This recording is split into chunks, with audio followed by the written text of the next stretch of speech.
The flower is one of the key innovations of evolution, responsible for a massive burst of changes that has resulted in the vast diversity of angiosperms. Diversification of flowers spurred coevolutionary changes in pollinators.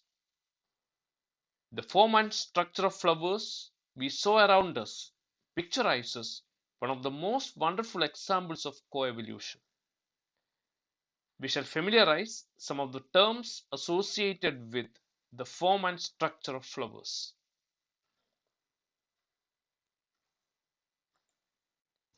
Flower cycle refers to the number of whorls of floral parts.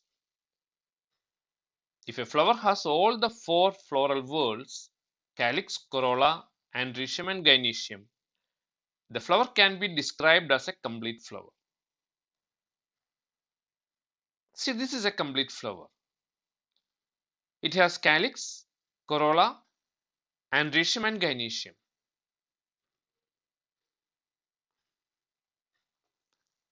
If the flower lacks any one of the floral whorls, the flower is said to be incomplete. In this flower, gynoecium is absent. Hence, this is an incomplete flower. Perianth cycle refers to the number of whorls of perianth parts. The calyx and corolla are the whorls of perianth. The most common type of perianth cycle is biseriate. In a biseriate flower, the perianth has two distinct whorls, the calyx and corolla. This is a biseriate flower. But in this flower, petals are absent. Hence, the perianth has only one whorl and the flower can be called as uniseriate flower. By tradition, a uniseriate perianth is called as calyx. If more than two whorls of perianth parts are present, the condition is called multiseriate. This is a multiseriate flower. Other terms referring to the type of perianth parts are dichlamydeous and monochlamydeous or homochlamydeous. If the perianth is composed of distinct calyx and corolla with sepals and petals differ in size and shape, the condition is called as dichlamydeous. A perianth with no clear distinction into calyx and corolla is called monochlamydeous or homochlamydeous.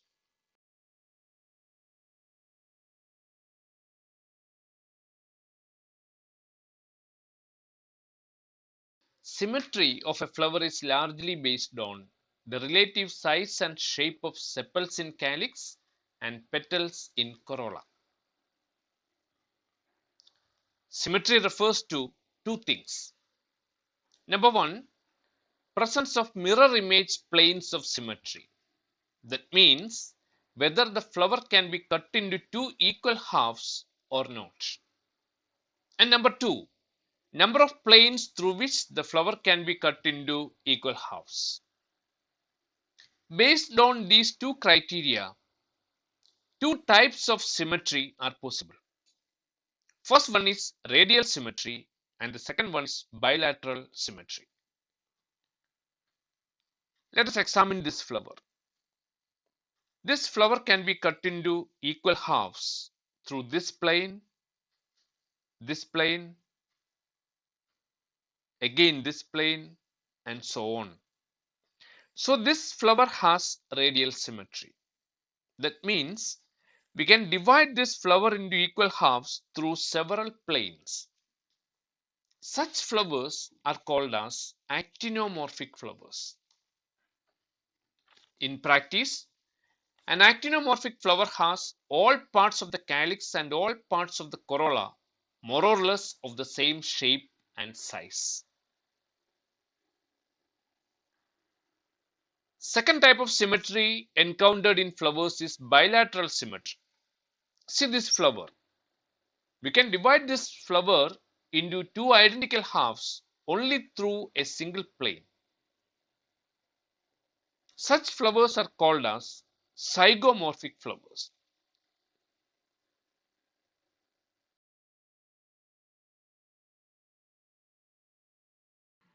See this flower.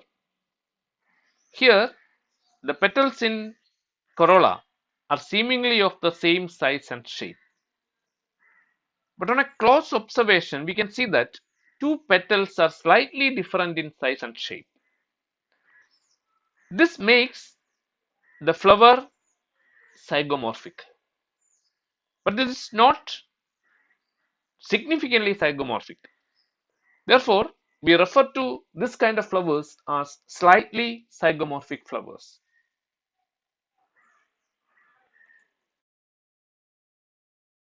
Flower symmetry can be an important adaptation relative to pollination systems.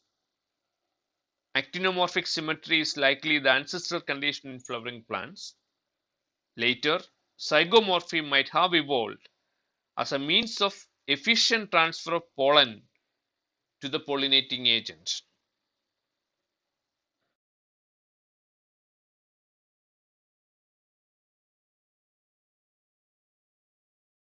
Merosity refers to the number of parts per whorl of a flower.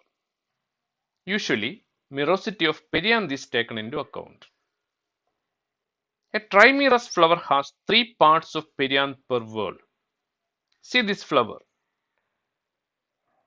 In this flower, outer part of perianth has 3 sepals and inner part of perianth has 3 petals.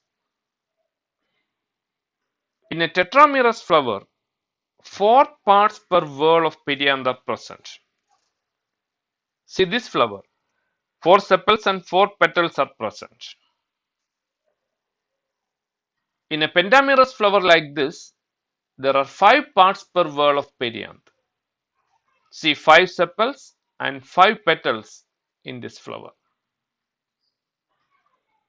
The term eclamedius is used to denote the absence of one or all the whorls of perianth in a flower. For example, epetalous flowers are flowers without petals and asepalous flowers are flowers without sepals. A flower with unequal parts in the two whorls of perianth is called heteromerous flower.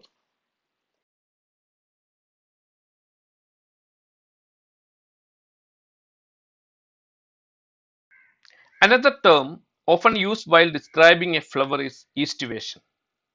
It refers to the arrangement of sepals and petals or tepals in a flower bud. Three major types of estivations are usually encountered in flowers. First one is valvate estivation.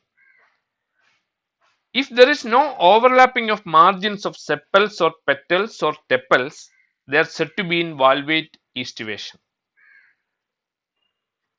See the sepals in the calyx of this flower. They are not overlapping each other. In this flower, the tepals are not overlapping each other. So these two are examples of valvate estivation. The second type of estivation is twisted or convolute estivation. If one margin of sepal or petal overlaps that of the next one and so on, the estivation is called as twisted or convolute. See the petals in this flower, they shows twisted estivation. The third type of estivation is imbricate estivation. It's a kind of estivation where one petal or sepal is completely non-overlapped, one sepal or petal is completely overlapped, and the other sepals and petals are partially overlapped.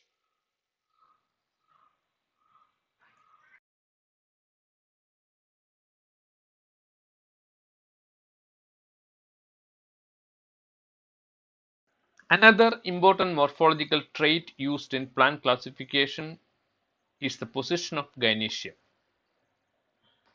Let us see the position of ovary in this flower. This is the calyx, this is corolla, this is androecium, and this is the gynoecium. In this flower, ovary is attached above the point of attachment of the other floral whorls.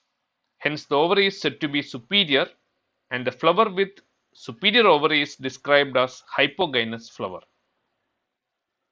In this flower, the receptacle is transformed into a cup called hypanthium. All the floral whorls except the gynoecium arise from the rim of the cup.